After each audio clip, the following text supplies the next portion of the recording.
ሰላም ጤና ይስጥልኝ የተከበራችሁና የተወደዳችሁ ተመልካቾቻችን በብስራት ኤፍኤም ዩቲዩብ ቻናላችን የፋን ታይም ፕሮግራማችን እነሆ ተጀምሯል። የፕሮግራሙ አዘጋጅና አቅራቢ ተፈራ ታመነ ከመላው የስቱዲዮ ባለሙያዎች ጋር የጋራ ጊዜን የማሳለፍ ነው የሚሆነው። እስከ ፕሮግራማችን ፍጻሜ ድረስ አብራችሁ እንድትቆዩ የአክብሮት ግብዣችን ነው። በዕለቱ ቆይታችን የሳምንቱ ትልቁ መርሃ ግብር በእንግሊዝ ፕሪሚየር ሊግ 12ኛ ሳምንት የጨዋታ መርሃ ግብር የሚከናወነው በለንደን ደርቢ ኤሚሬትስ ላይ አርሰናልን ከቶትናም ያገናኛል። ሁለቱ በእንግሊዝ ከዚያም ባለፈ በዓለም ከሚታወቁ የደርቢ ጨዋታዎች መካከል የሚጠቀሰው ነው። ታዲያ እንደ ሁልጊዜ ሁሉ ዛሬ እንግዲህ አንድ ደጋፊ ስቱዲዮአችን ጋብዘናል። በዕለቱ ቆይታችን ሁለቱንም ደጋፊዎች የሚወክሉ ደጋፊዎችን ለመጋበዝ አስበን ነበር። ነገር ግን በቶተንሃም ስፐርስ በኩል ደጋፊዎችን ጋብዘን ነበር። ነገር ግን እንግዲህ መገኘት አልቻለም። ስለዚህ ከአርሰናል ደጋፊ ጋር በዕለቱ ቆይታ እናደርጋለን። የዕለቱ እንግዳችን ሐሚድ እንድሪስ ነው። በተለይ በአርሰናል ደጋፊነቱ በቅርበት አውቀዋለሁ። ከዚያም ባለፈ ደግሞ በሶሻል ሚዲያ በተለይ ቲክታክ ላይ አርሰናል የሚመለከቱ ዜናዎችን ያደርሳልና ሐሚድ እንግዲህ እንግዳችን ሆነ በመገኘት ፈቃደኛ በመሆን ከልብ አመሰግናለሁ። እኔም እንግዳችሁ አድርጋችሁ ወደዚህ ስቱዲዮ እንድመጣ ስላደረጋችሁኝ ስለጋበዛችሁኝ በጣም አመሰግናለሁ። ያው በሶሻል ሚዲያም እንደምታወቀው ሐሚዝ በሚል ቲክቶክ ላይ አዳዲስና ወቅታዊ የአርሰናል ዜናዎችን በማቅረብ እንዲሁም ደግሞ አንተም ጋር ያው ለብዙ ጊዜ እንድታወቅ በአርሰናል ደጋፊነቴ አብዛኛው ሰው የሚያውቀኝ በአርሰናል ደጋፊነቴ እንዲሁም ዜናዎችን በመዘገብ ነው። እንግዲህ አመሰግናለሁ። መልካም ቆይታችን እንግዲህ ተጀምሯል። እናንተም እስከ መጨረሻው ቆይታችን ድረስ አብራችሁ እንድትቆዩ የአክብሮት ግብዣችን ነው። ወደ ጥያቄዎቻችን እናምራለን። ሀሳቦችን እናነሳለን፣ እንጨዋወታለን። እናንተም ኮመንት ሴክሽን ላይ ያላችሁን ሀሳብ ስለ ውጤት ግምታችሁንም ሊሆን ይችላል ልታደርሱን ትችላላችሁ። በአክብሮት ተቀብለን እናስተናግዳችኋለን። ሐሚድ እንግዲህ የመጀመሪያው ጥያቄያችን የሚሆነው መቼም እግር ኳስ በመላው ዓለም ተወዳጅ ነው። ሰዎች በስፋት በተለያዩ አህጉራት ይከታተሉታልና እግር ኳስ ማየት ከጀመርክ ምን ያክል ጊዜ ሆነ? ያው እግር ኳስ ወደ እግር ኳስ ቤተሰባዊነት እንግዲህ ከተቀላቀልኩኝ ወደ 16-15 አካባቢ አመታቶችን እንግዲህ አስቆጥር ያለው ይሄን ይመስላል። እንግዲህ ማለት ከልጅነቴ ጀምሮ ነው አርሰናልን ያው ቤተሰቦችም የአርሰናል ደጋፊም ስለነበሩ በእነሱ አማካኝነት እንግዲህ አጋጣሚውን ታስታውሰዋለህ? እግር ኳስ እንድትወድ ያደረገ አጋጣሚ? እግር ኳስ የበለጠ እንድወድ ያደረገኝ ያው እንደነገርኩ በፋሚሊ ምክንያት ነው። ያው ትዝ ይለኛል የመጀመሪያ ጊዜ ኦቱ ማሊያ ነበረ የሄነሪን ተገዝቶልኝ የነበረውና በልጅነቴ ከዛ ጀምሮ ነበር በቃ በደንብ የአርሰናል ፍቅር እንዲሰማኝ ያደረገው ቬንገር። ያው የአርሰናል ጨዋታዎቹ ሁሉ ነገር ያው የበለጠ እንድሳብ አድርጎኛል። መልካም እንግዲህ ተያያዥ ጥያቄዎች ናቸው። ቀደም ሲል እግር ኳስ ማየት የጀመርክበትን ሁኔታ ነበር የገለጽክልን። አርሰናልስ ይሄ መደገፍ የጀመርክበትና ወደ ውስጥ ይሄ ድጋፍ ስሜት እንዲሰማ ያደረገው አጋጣሚ እንደው ታስታውሰዋለህ?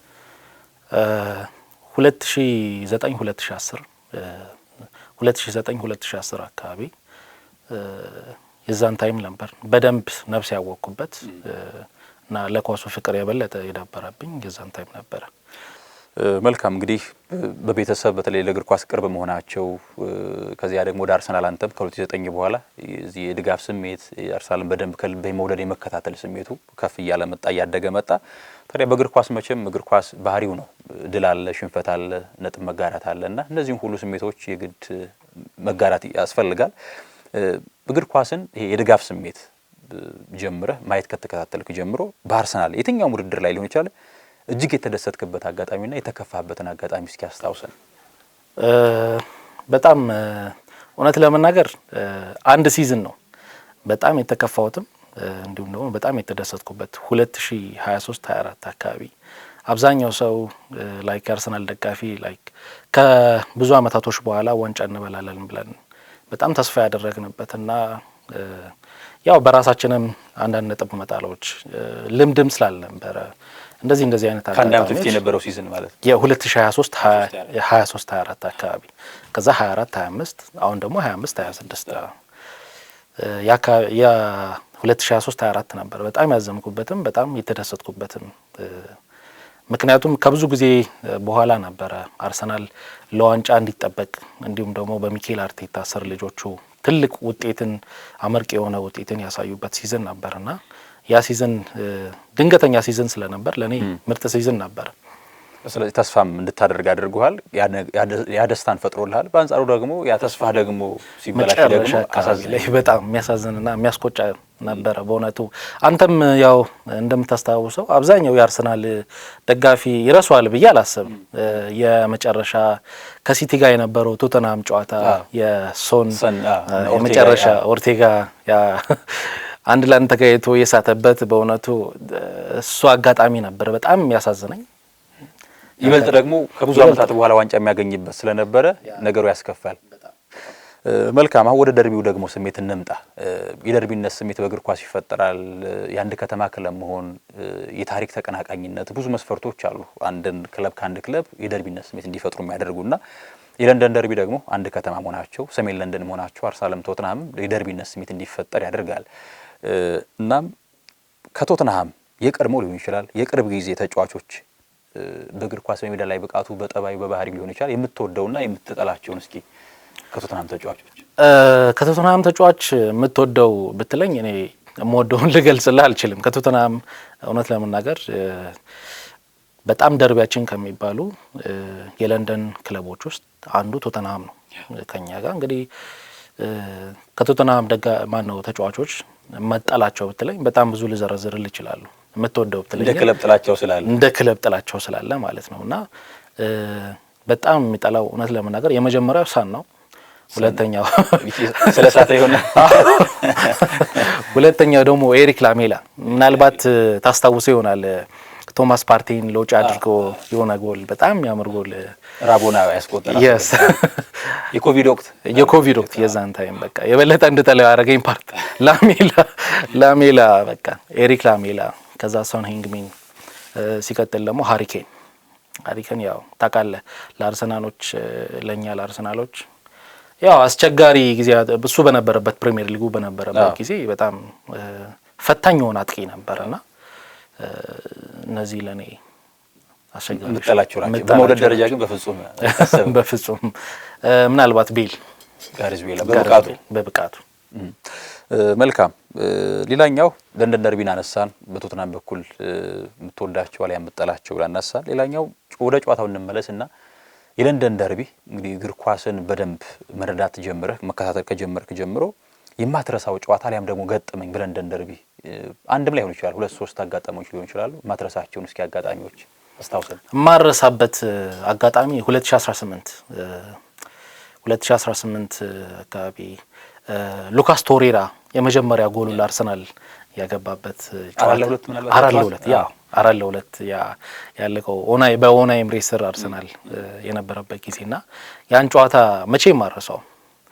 ያንን ጨዋታ እንዴት እንደጨፈርኩኝ እኔ ነኝ ማስታውሰው። በጣም አሪፍ ጊዜ ነበር ያ ጨዋታ።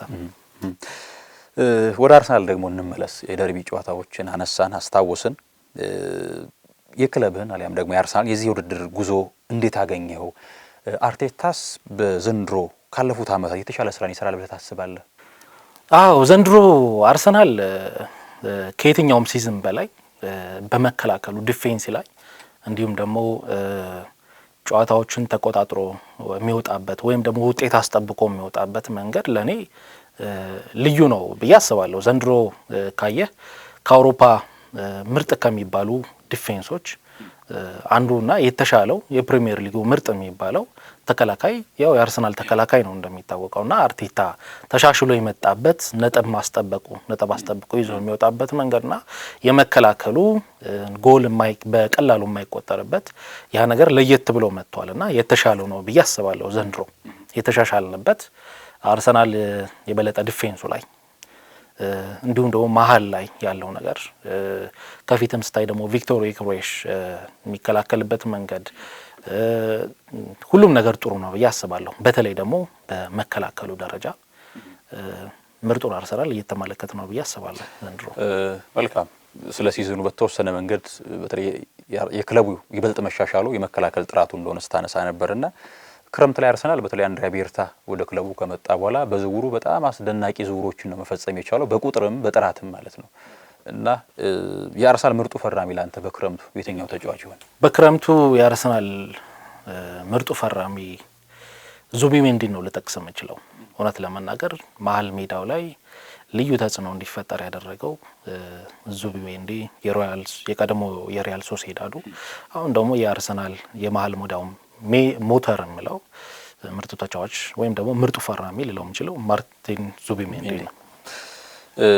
በአርሰናል ታሪክ ምናልባት ላታየው ትችላለህ፣ ያያቸው ሊሆኑ ይችላል። እንደው በአርሰናል እግር ኳስ ታሪክ በማንበብ ዶክመንተሪዎች በማየት ሊሆኑ ይችላል፣ ወይም ደግሞ እግር ኳስ መካተል ጀምረህ ደግሞ በደንብ የወደድከው ተጫዋች ሊኖር ይችላል። በአርሰናል ታሪክ ያንተ የምን ጊዜ ምርጡ ተጫዋች ማን ይሆን? በአርሰናል አብዛኛው የአርሰናል ደጋፊ እውነት ለመናገር አንድ ስም ነው የሚጠራል ብዬ የማስበው፣ ኦንሪ ነው። ቴሪ በትክክል ቴሪ ኦንሪ፣ ምንም ጥርጥር የለውም። በእርግጥ እነ ኢያን ራይት አሉ። እነሱ አሁን ስታየውን ኢያን ራይትን ልክ እንደ ሌሎቹ አይደለም፣ ስቲል በጥሩ ጊዜ ወይም ደግሞ በመጥፎ ጊዜ የማይጠፋ አይነት የድሮ ተጫዋች፣ አሁንም ደግሞ ምርጥ ደጋፊ የሚባሉ ልክ እንደነ ኢያን ራይት አሉ። ያለው ፍቅር በጣም የተለየ ነው። በጣም ኢያን ራይት እውነት ለመናገር እኔ ለኢያን ራይት የተለየ ስሜት ነው ያለኝ። ግን ያው ለክለቡ ባለው ፍቅር በጣም ለክለቡ ባለው አብዛኞቹ ካየ የድሮ ተጫዋቾች ውጤት ሲጠፋ ብዙ ትችት ይፈጥራሉ። ግን ኢያን ራይትን ካየው የትኛውም ጊዜ ቢሆን ከአርሰናል ከጎን ሆኖ ነው ሁሌም የተሻለ ነገር የሚያደርገውና ግን ቢሆንም ያው ቴሪ ኦንሪ በሜዳ ላይ ብቃቱ፣ ከዚያ ደግሞ ኢያን ራይት ባለው ፍቅር ለክለቡ በዚህ ያስማማናል። እንግሊዝ ፕሪሚየር ሊግ አሁን ወደ 12ኛ ሳምንት ደርሰናል ውድድሮቹ እና እስከ 11ኛ ሳምንት ባለው ጉዞ እንዳጠቃላይ ከ20ዎቹም ክለቦች ማለት ነው ምርጡ ፈራሚ ከዚያም ደግሞ ስኬታማ ያሳልሆነው ፈራሚ ባንተ እይታ የትኛው ተጫዋች? ምርጡ ፈራሚ አሁንም ልጠራ የምችለው የመጀመሪያው ዙቢሜንዲ ነው። ሁለተኛው ጃክ ግሪሊሽ ምርጥ ጊዜ እያሳለፈ ይመስለኛል። በሶስተኛ ደረጃ ላይ ልጠራ የምችለው ኤኪቲኬ በሊቨርፑል ቤት ያው ሊቨርፑል የውጤት ቀውስ ውስጥ ቢሆንም የተሻለ ነገር እያሳየ ነው። ኤኪቲኬ ያው በግሎም ለፈረንሳይም የተሻለ ነገር እየተንቀሳቀሰ ነው። ኤኪቲኬ ተሻለ ነው። ኤኪቲኬ ስኬታማ ያልሆነ ዝውውር ነው እንደ ክለብ ለመውቀስ ገና ነው። ግን እስካሁን እስከ 11ኛ ሳምንት ባለው ሂደት ግን እንደው ያልተሳካ የምትለው ዝውውር እስካሁን ባለው ሂደት የመጀመሪያ ደረጃ ያው ከኒውካስትል ያን ሁሉ ብጥብጥ ፈርጥሮ የመጣው ኤርትራዊው ያው አይዛክ ምንም ጥርጥር የለውም። አይዛክ በተጠበቀው ልክ ለሊቨርፑል ግልጋሎትን እየሰጠ ነው ብዬ አላስብም። በተጠበቀው ልክ በመጣው ሂሳብ ነው ይሄን ነገር ጄጅ እንደምናደርገው። በኒውካስትል ቤት ያሳለፈውን ምርጥ ጊዜ እናስታውሳለን። አይዛክ ምን አይነት ተጫዋች እንደነበረ ግን አሁን ላይ ሲፈርም እንዲያውም ሊቨርፑል ማንም አያቆመውም የሚል በጣም ብዙ በቃ ሊቨርፑል በቃ ዘንድሮ ያለ ምንም ተፎካካሪ ዋንጫ ለማሳካት የሚል ቅድመ ግምት አግኝቶ ነበር። በጣም ኤኪቲኬን ለራሱ ወደ ቤንችነት ያወርደዋል የሚሉ ነገራቶችም ነበሩ። ምክንያቱም ለአይዛክ ከፍ ያለ ፕሮፋይል ስላለን። ሁለተኛ ፍሎሪን ዊርትዝ እንግዲህ ያው ታውቃለህ ሊቨርፑል ምርጥ የሚባሉ ወይም ደግሞ አውሮፓ ላይ ምርጥ ተጫዋቾች ከሚባሉ ሁለቱን አስፈርሟል።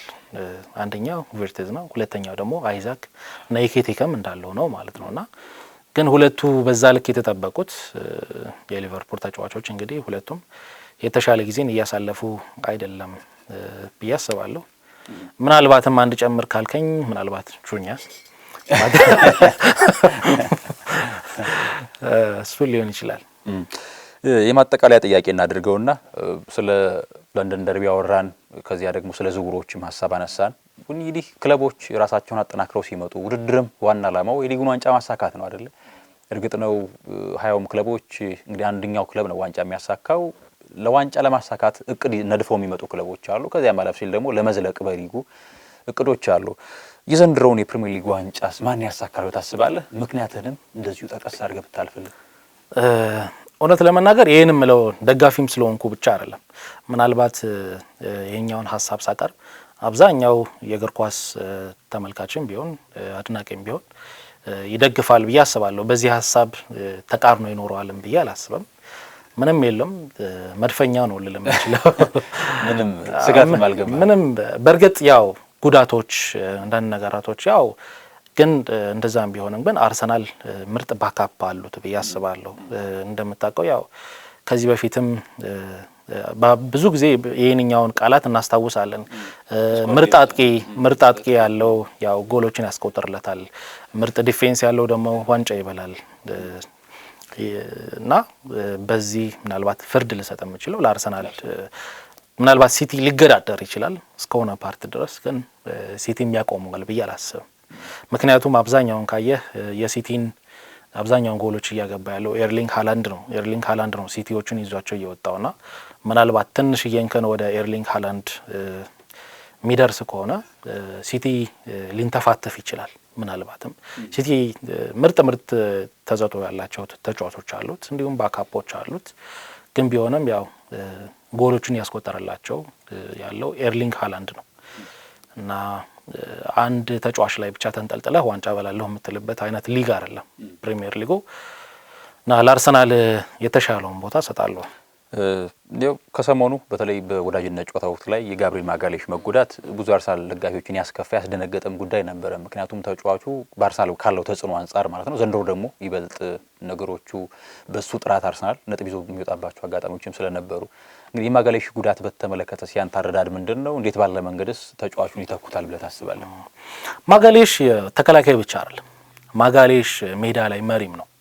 ማጋሌሽ ሲፈልግም አጥቂ ነው። ሴት ፒስ ላይ ምን አይነት በዚህ ውድድር አመት ምን አይነት ተጽዕኖዎችን እየፈጠረ እንዳለ አብዛኛው ቤተሰብ እንግዲህ የሚያውቀው ነው።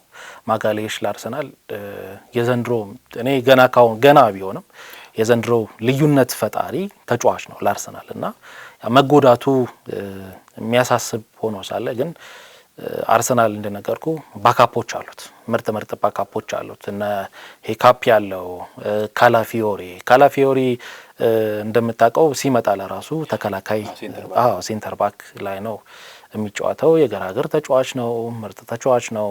ሄካፔ ምርጥ ሲዝን አሳልፎ ነው የመጣው፣ ምንም ጥርጥር የለውም። እነዚህ ልጆች ማስኩዌራ አለ እነዚህ ልጆች በደንብ ክፍተቱን ባይሸፍኑም እንደ መከላከሉ በሴት ፒስ ላይ ምናልባት ትንሽ ጉለል ሊኖርን ይችላል። እንደ መከላከሉ ግን የሆነ ክፍተቱ ይደፈናል ብዬ አስባለሁ። መልካም እንግዲህ ጥያቄዎቻችንን አገባደናል። በመጨረሻ ግን ስለ ራስህ የምታነሳው ሀሳብ ከዚያም በሶሻል ሚዲያም ደግሞ የምታነሳው ሀሳብ ካለ ሀሳብን አድርሰና ቆይታችን እናጠቃላለን። እሺ፣ አመሰግናለሁ። ያው አሁን ላይ እየተንቀሳቀስን ያለ ነው በቲክቶክ መንደር ላይ ነው። አብዛኛው ፋሚሊ ቲክቶክ ላይ አብዛኛው ሰው ቲክቶክ ይጠቀማልና ሶሻል ሚዲያ ላይ አብዛኛው ቲክቶክ ተጠቃሚ ነው። እኛም በቲክቶክ ላይ ደግሞ መተላል ዜናዎችን፣ አዳዲስ ትኩስ ዜናዎችን፣ አርሰናልን የሚወክሉ ዜናዎችን ቶሎ በማድረስ ለአርሰናል ፋሚሊዎች እንግዲህ እንቀጥላለን ማለት ነው። ያው ሌላ ምንም የለም፣ የቀረ ነገር የለም። እዚህ አክብራችሁ ስለጠራችሁኝ በጣም አመሰግናለሁ። ላንተም እንዲሁም ደግሞ ከጀርባ ለሁሉም በጣም አመሰግናለሁ። መልካም ቆይታችን ይመስል ነበር። የተከበራችሁና የተወደዳችሁ ተመልካቾቻችን በለቱ ቆይታችን አርሰናልን በመወከል ሀሚድ ነበር ከኛ ጋር ቆይታ ያደረገው። አርሰናልን የተመለከቱ ጥያቄዎችን አነሳን፣ ተወያየን፣ ተጨዋወትን። እናንተም ኮሜንት ሴክሽን ላይ ጨዋታው ውጤት በተመለከተ ግምታችሁን ማድረስ ትችላላችሁ። በአክብሮት ተቀብለን እናስተናግዳችኋለን። የፕሮግራሙ አዘጋጅና አቅራቢ ተፈራ ታመነ ከመላው የስቱዲዮ ባለሙያዎች ጋር ቆይታ አድርጌያለሁ። መልካም ጨዋታን ተመኘን። ሰላም ሁኑ።